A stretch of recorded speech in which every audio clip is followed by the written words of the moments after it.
Let me introduce you to Google Plus, which is a tool that comes with your Google account, and how you can possibly use this in your classroom. Here's my home page, and here's my name with the Google Plus in front of it, and this is what I will click on to get to my Google Plus account. So give it a moment, and it will hopefully go there in a timely manner. Here is my Google Plus page, which I had set up already with the picture. There are settings that you should be looking at down here when you go to set it up, so that you know a little bit more about it, like who can interact, who can send you notifications, who can comment on your post. So take a few minutes, read these items, and know what you're dealing with. I'm going to show you how to set up a class. I'm going to set it up as a community, and I'm going to create a community, which is in essence a class. I'm going to keep it private.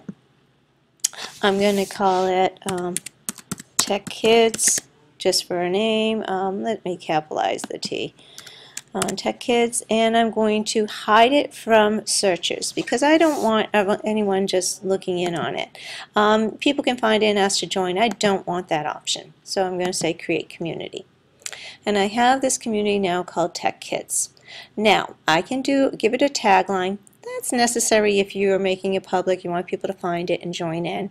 I don't want that in this case. I really just want to use this as a ways to communicate with my class in a private manner so that we can have discussions and I can share materials with them. Now, you can always do this on a website, you can always do this in person. Google Plus seems to work well because it is a social media tool which students tend to like. So try to use what they're using. So maybe as a class you pick a photo, maybe you do an about and all of that.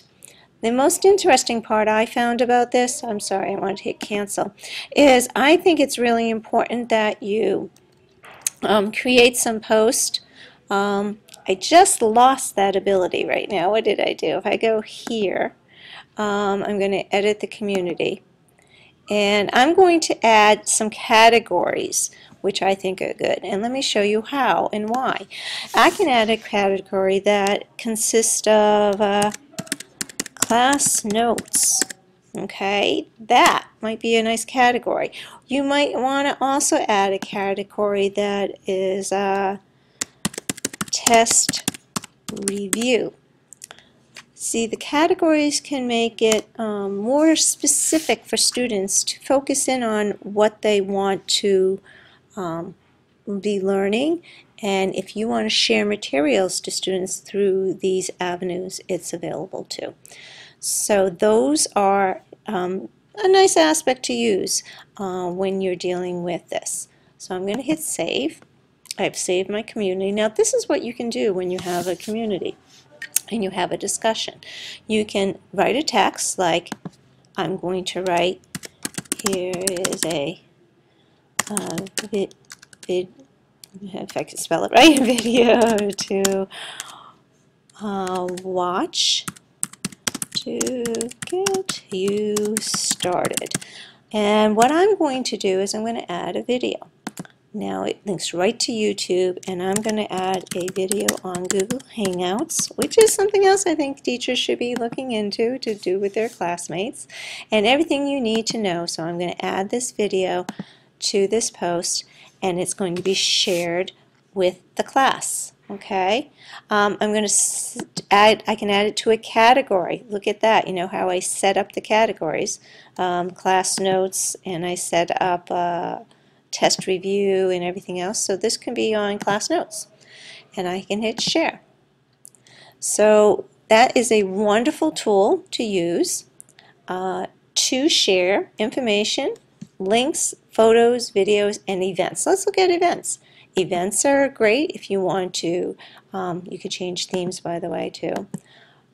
If you'd like to add here a field trip that's coming up, or an extra club that you're going to be starting after school, and you have locations and to Tech Kids, and it's just a wonderful option to have. event options. They can guests can invite other guests can add photos, you can hide the guest list. Advanced has, you can add a hangout, you can show more options such as a website or ticket seller, URL. There's so many options. So I really want you to investigate this as a possibility. It can be a lot of fun. Oh, did I show you how to invite your members? If I have one member, on members, this is how you add members. You invite people and you add all of their email addresses, or I had already started some circles, but you can just start adding email addresses here to create your class. So consider using Google Plus in your classroom as a way to communicate with your students.